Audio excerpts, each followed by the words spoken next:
trying to breathe. I'm trying to breathe. All right, let's do it. It's doing it. Okay. Good morning, everyone, and thank you for coming. So over the next few minutes, we're going to be talking a little bit about EMS, and I'm going to start out by asking a question. Have you ever been involved in an emergency? And at some point in your lifetime, you may be exposed to an emergency either through the media, or you may have direct or indirect experience with an emergency. You may see something that happens on the highway, or you may have somebody coming into your home and taking care of a loved one or even yourself. So while emergency medical systems, or EMS, isn't a comfortable thing to talk about, it is something that having some knowledge about will facilitate the process and maybe give you some comfort at some point in your lifetime. So for the past 20 years, I have worked as a paramedic both on the air and for different ground services. And today what we're going to be talking about is EMS from a systems perspective. We're going to be narrowing that discussion to EMS at a local level, and then we're also going to be talking about what you can do ahead of time to prepare for an emergency and to facilitate that process. So in terms of what EMS is, the National Highway Transport Safety Association has defined what EMS is, and it's really a complex system of multi-different agencies working together in a coordinated fashion to provide assistance to anybody that is in need. And it involves both agencies and personnel. So it starts off with the incident response, and it goes through the initial response of the pre-hospital EMS providers taking care of the situation, and then bringing patients to a higher level of care, hospitals, rehab services, that sort of thing, in order to provide what's the best treatment and care for that particular patient. The other thing that is important to know about EMS is that it is multifaceted, and it works in conjunction with different agencies. So because emergency medical systems respond to all situations, they work with a lot of public safety individuals like fire department personnel, police department personnel. They provide health care to everyone that is in need, and they also work with public health situations in terms of maybe there's an outbreak of a specific infectious disease or something like that. All of these patients will get taken care of in some fashion. So now that we have talked about EMS in general, we're going to narrow our discussion to the extent of pre-hospital EMS.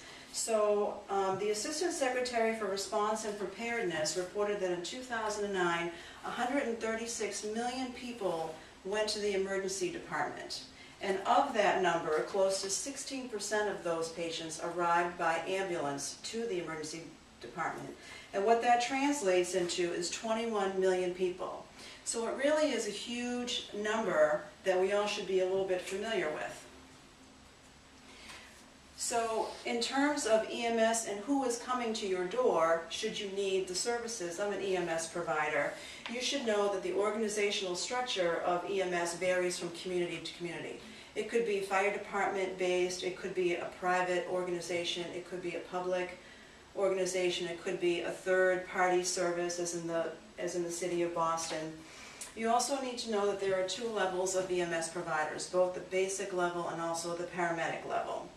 And the Bureau of Labor Statistics has defined what the capability is of those two different levels. There are a lot of shared responsibilities of both those levels.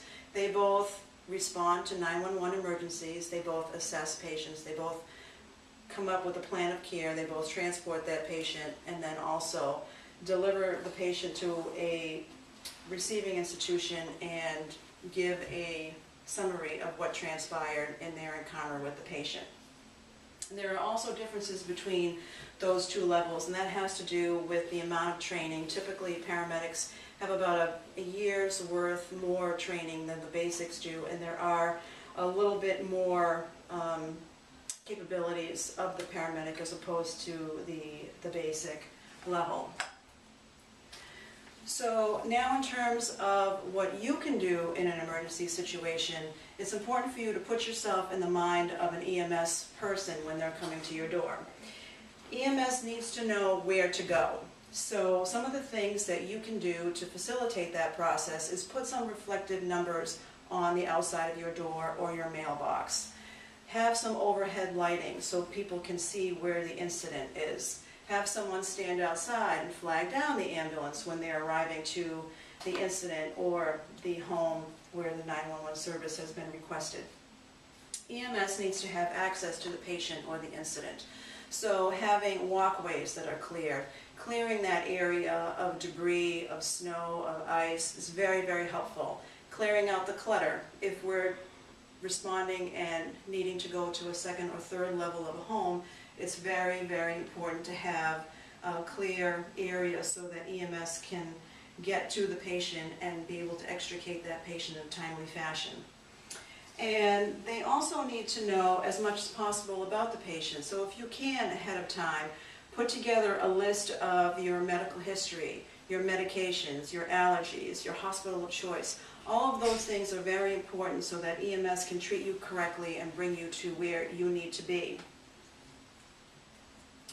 So in summary of what we've talked about, EMS is a system of many integrated agencies that work together in a coordinated fashion. Local pre-hospital agencies vary from community to community, and it's important for you to know what kind of services exist in your hometown. And there are a number of items that you can do to prepare for a medical emergency ahead of time, and I hope you do take some of these considerations and put them to use in your own situation. Thank you very much, and if you have any questions, please ask me. Thank you. So do we need to clear a helipad in our backyard for you guys to arrive, or? Be quicker. We hope so. Quicker to That's get you where you need to I'll give go. you a 9 out of 10. Thank you. I told you he was good. Good? Very nice. Good, good. Thank you so much for Can I coming. make one suggestion? Yes. I don't know if you have that, but there are little things that you can plug into a computer which allow you to, Yeah. go through the slideshow remotely. And that gives you the chance to not be stuck to the podium. You can basically walk around a little bit. When you need to refer to what's on the screen, you can simply take a look from a distance other than, just really looking at this thing. The delivery was great. I mean, I've been in your situation and I know how uncomfortable that can be. But that little tool can help because it just gives you a little more freedom. And moving around the room, I don't know where you're going to do that or what's your audience. But sometimes that just helps. Yeah, it does. Just frees you up. So you can keep your notes in your hand, so you can quickly refer to those. And in Right. addition, to have this thing might be. And you'll obviously be Thank doing you. a lot of these now. Right? You do a lot of these, so, right? that? That'll work good.